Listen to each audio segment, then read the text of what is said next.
Say Daily podcast. Today we are talking about a new bill just filed in Congress, one that could shake up the future of livestock production and protect producers from out-of-state mandates. It is called the Save Our Bacon Act, and it is taking direct aim at California's Proposition 12, a regulation that's already impacting farmers, restaurants, and consumers across the country. So let's back it up for a second. What is the problem in the first place?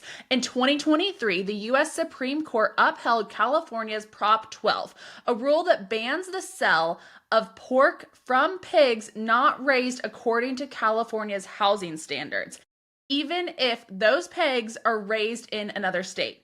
That declaration gave California the power to influence how livestock is raised nationwide, and it's already sending ripple effects across the ag sector. Restaurants are seeing rising costs, producers are facing expensive retrofits, and consumers, they're paying more at the grocery store.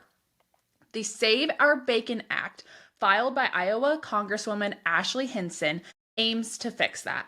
The bill would prohibit states like California from dictating livestock production methods in other states. In short, it reins in the kind of overreach we saw with Prop 12 and reasserts that states shouldn't control how food is raised outside of their borders. Ag groups across the board are backing this bill, including the National Pork Producers Council. They say without federal protections, America's 60,000 pork-producing families are going to be forced into business-crushing decisions. The pressure to comply with conflicting state regulations could bankrupt smaller operations and consolidate the market even further. Here's the thing, guys. This isn't just about farms. It is also about the food industry. During a House Ag Committee hearing on Prop 12, Lily Rocha of the Latino Restaurant Association pointed out that restaurants are already struggling under regulatory costs. She said, quote, "If the consumers can't afford to pay for the product, then that product is no longer available. Your restaurant goes out of business." And Representative Austin Scott made the connection crystal clear. When pork prices rise due to regulation, everyone in the supply chain pays, from farm to fork. Will Corrigan from the Center of Environment and Welfare says activists spent over $10 million to pass Prop 12, but many voters didn't understand the economic consequences. He cited polling showing 60% of Californians now want a legislative fix to Prop 12. Why? Because they've seen it at the grocery store.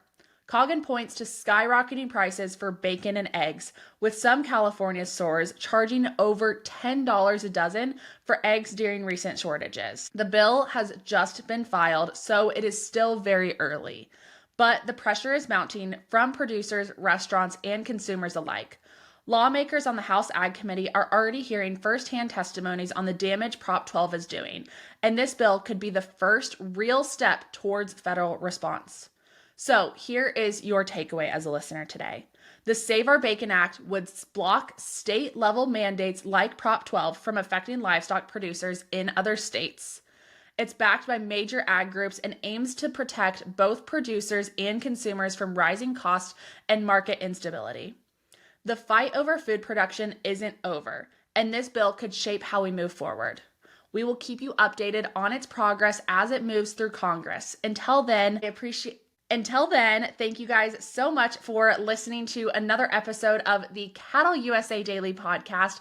We appreciate you all being here as listeners and tuning in to another episode. If you enjoyed today's episode and the current news topic, make sure that you are tuning in to our Cattle USA newsletter, and it is where you can get up-to-date, relevant information for everything that we need as livestock producers, from what the markets are doing to hot news to what the weather is going to be doing in the next few weeks as well, and so much more. Our team puts together a really amazing email that hits your boxes every single morning, Monday through Friday, with a Saturday edition as well. So make sure you head down to the show notes down below to get your hands on that newsletter and get it hitting your inboxes so that you guys can stay up to date on everything happening within agriculture. As always, thanks for listening, and we will see you all tomorrow on another episode of the Cattle USA Daily podcast. Have a good one, y'all.